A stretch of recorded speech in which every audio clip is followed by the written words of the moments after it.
இறுதியாக அவர்கள் ஒரு முடிவுக்கு வந்தார்கள், இப்படி பிரிந்து நின்றால் நமது விடுதலையை நாங்கள் அடைய முடியாது, எனவே அனைவரையும் ஒன்றிணைக்க வேண்டும் என்றுதான் இந்த தமிழ் தேசிய கூட்டமைப்பை உருவாக்கினார்.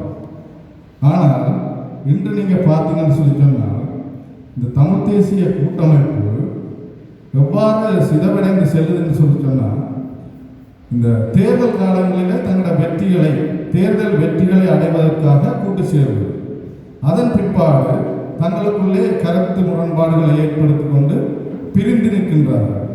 இவ்வாறான தேர்தல் காலங்களே ஒன்றிணைவதும் பிறகு கருத்து முரண்பாடுகளை உண்டாக்கி கொண்டு பிரிந்து செல்வதுமாக தொடர்ந்து வரலாறு போய்கொண்டிருக்கிறது.